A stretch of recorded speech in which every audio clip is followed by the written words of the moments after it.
Welcome to She Sells Radio. We are talking today about betting on yourself. And, this is one of those concepts that I think it's like, it's not a new concept, but have you really thought about it? And have you really looked at in your own life, are you betting on yourself? Or are you going to all the reasons why you don't think you'll succeed, why you don't think you can have what you want? And I think the first time this like really resonated with me at a deeper level was something I heard from Bob Proctor, which was he was talking about risk. And this is going to be a very rough paraphrase because it's been probably a year since I like heard this and really took it in a different way. But he said something to the extent of if you aren't willing to take a risk on something you want and to go for something you want, it means that at some level you don't trust yourself to be successful. And when I really thought about that, I want you to really just listen to that too, that if you truly trusted yourself and were willing to bet on yourself, you would always go for it. Or you would, if you couldn't go for it in the moment, you would find a way to go for it. Um, at the earliest possible moment, right? So you would take whatever that next step is, even if it's not, maybe there's a dream house you want to buy and you don't have the money for the down payment yet. So you aren't necessarily going to do that today, but you're still going to go out. And I've got a client right now who has this vision of having this beautiful ranch, this horse ranch. And so she's out looking at properties and meeting with realtors. And it's like, that's the next step because she trusts herself. And so the reframe here, this was really a big reframe for me in my own life because for so long, and this was subconscious, I would look to other people to tell me I could go for it or was good enough to really give me the validation that I thought I needed to then move forward on what I wanted. But the thing is, and this is all like, this is where we get to really step into our power. Other people won't bet on you if you won't bet on you. So I'll say it again. Other people won't bet on you if you won't bet on you. And this shows up in everywhere in our life. I want you to think about even in sales and whatever it is that you're selling, whether you're an entrepreneur, a sales professional, if you're not in sales, you're still selling something. We're always selling something. But let's talk specifically about sales here. Sales is a transfer of enthusiasm.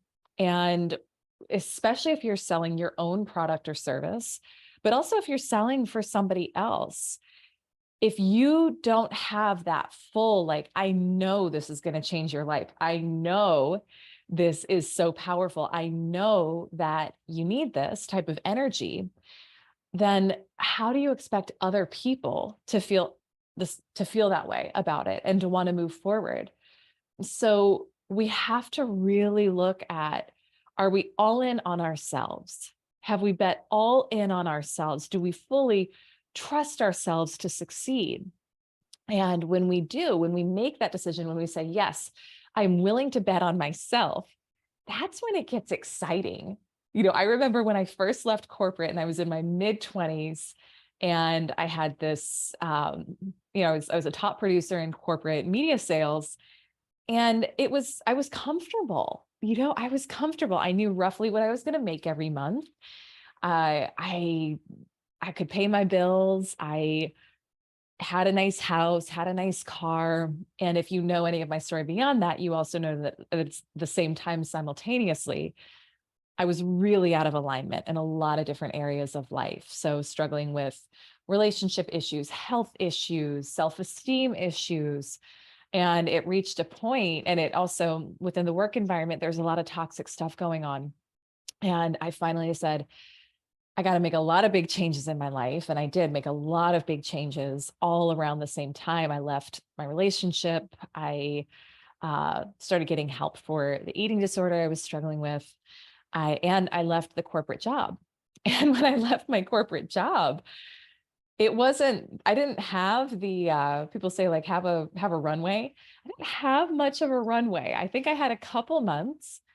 And I had one client who had paid me $300. This was outside of my work because I knew I wanted to go into some sort of sales coaching, but it was a very vague idea at the time. I had one client who had paid me $300 to review a presentation for him, which is laughable how much I charged for that back then. But I was like, $300.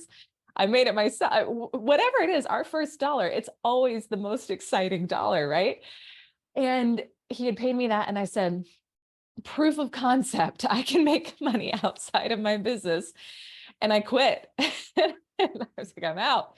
And it wasn't an easy process. And my boss did everything to try to get me to come back. And it was not in a good way either. There was a lot of manipulation and just not good stuff going on in that environment. I'll say that. But I stuck to my guns. I was like, no, I'm done.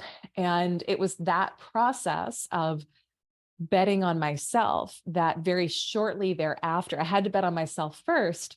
Shortly thereafter, opportunities lined up, opportunities lined up, opportunities lined up. I don't know how much I've shared this publicly, but along the way in the journey of having my own business, I became a partner in this 8-figure international sales coaching organization. And it was really helpful for me at the time because there was so much I still needed to learn about running and growing a business. And so I was able to work with them as an independent contractor and not have to do all the business logistics and management piece, but still grow my brand.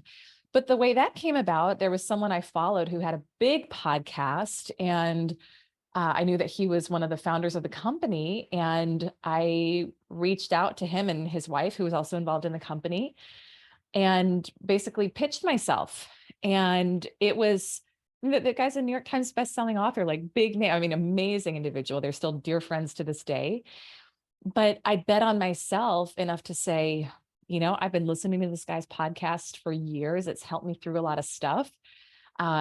I'm a little bit intimidated to reach out. I was like, who am I to reach out to these people and say, hey, I want to meet with you because I'm starting my own company. And I want to get some, literally it was that, which I always tell people, don't say yes to people who say, I want to pick your brain. But I had this sense we were meant to work together in some way, shape, or form, reached out, booked a meeting. And sure enough, they brought me in and I became a partner in that company. So all along the way, it was betting on myself to say, I do think I can do it. I do think I'm worth. And if here's the reframe we have to make too. When you put yourself out there, when you pitch yourself or something, when you bet on yourself, you're never going to be worse off when we're pitching ourselves for a deal or for an opportunity. You already don't have it. So worst case scenario, you still don't have it and you've learned something. And when there's a bet on yourself that involves some sort of financial investment, the fear can be, well, I'm going to be out this money if it doesn't work. Well, that's only true if you forget that money is a renewable resource and that you can always go out and make more money. And at the very least, you'll be wiser, right? So we have to really reframe that betting on yourself process. So I want you to think about, in this moment, where are you holding back from betting on yourself? Is it pitching this big deal you want to land? Is it starting and launching a new business? Is it putting your name in the hat for a promotion, for an opportunity?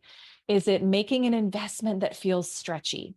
And I say this all the time, I'll say it again, your desires are green lights. So I want you to follow that desire and know that that desire is leading you to your next phase of expansion. And it may be you landed exactly on that thing you're going for, or it may be that thing you're going for doesn't turn out exactly how you thought, but it's opening the door to something else. And I've had that happen a million times over as well. And I'm sure you have too, if you think about it in your life. But it really does boil down to, do you trust yourself? Do you trust yourself to follow through? Do you trust yourself to figure out a way? And what I'm going to give you a couple tips to help you bet on yourself in a moment, but we have to look at that relationship with ourselves and say, like, I can look in my own life and say, have I done things that have ended up being not failures, because I don't use that word, but not going the way I thought? Yeah. But did I always figure my way out along the way? And was it always preparing me actually for something else that I needed to learn in order to have what I really wanted? Yes. So 3 things I want you to do right now if you realize in this moment that you aren't fully betting on yourself in all areas of your life. Number 1, I want you to make a list of all the times that you did bet on yourself and you won. I did this the other day. I sat there and it was my morning journaling, and there were there were these investments that I'm making right now in team that felt a little stretchy. And it was like, yeah, there is an element of betting on myself in this. But I just looked and I listed out, here's the time I bet on myself and I won. Here's the time I bet on myself and I won. And I did it again and again. And literally the only times I didn't win were when I didn't bet on myself. And I could look at those times too and say, oh, well, the times I didn't win, I downplayed what I wanted. I didn't trust myself. I held back. I went against my intuition. So make that list. And I promise you, when you really bet on yourself in some way, shape, or form, you won. Number 2, practice trusting your intuition. This takes time. This takes practice, especially if you've been kind of disconnected from your body or from your intuition for a long time. But just practice it. When you have a decision to make, what's the first thing that shows up? Intuition always shows up first. Fear shows up second. So what's the first thing that shows up? What's the first instinct you have? What feels expansive? What does your heart say? Not what does your head say? Your heart will always tell you the truth. Your head will lie to you all day long. And then number 3, take the bet on yourself. Take a bet on yourself and see what happens. Even if it's maybe not the full-fledged bet, whatever that bet is yet. Maybe you're not going to leave your company today and go out and start your own thing if that's what your desire is. But maybe you're going to go out and you're going to say, I'm going to work to get a client this week in my side hustle that I really care about, or I'm going to make this investment in myself and I'm going to go all in and I'm going to say that I'm worth it and I'm going to bet on myself here. So take that next step.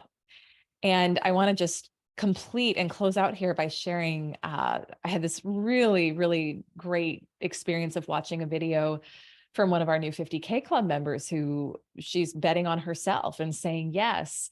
And, I'll actually link the video in the show notes because it was powerful. And this is roughly what she said. It wasn't quite, I don't think it's quite verbatim, but she said, in many ways, this is a bet on herself because she wasn't even sure yet, like how she was going to make the 50K months and what that was going to look like. But she said, you know what? I would rather fail at attempting to be great than not go for it at all. I'd rather fail at attempting to be great than not go for it at all. And I thought that is the attitude, that is the mindset of betting on yourself. That is it. So just remember, my friend, if you won't bet on yourself, no one else will. So where do you need to bet on yourself? Where do you need to say yes to you? Where do you need to deepen that trust in yourself and in your desires? I promise you, when you do, it will open up the path to the next level of what you want. So I want to hear from you. I hope that spoke to you. What's your biggest takeaway? I'm always super honored when I hear from you on social. I'm at Elise Archer. You can send me a DM, or when I see that you're sharing the podcast, I'm always so grateful for that. This is like one of my favorite things of what I get to do in the business. And it really means a lot when I hear from you that it's meaningful and that you're sharing with your friends. So again, hope this spoke to you. Send me a DM if you have questions on this or if I can be of service, and I'll see you on our next episode.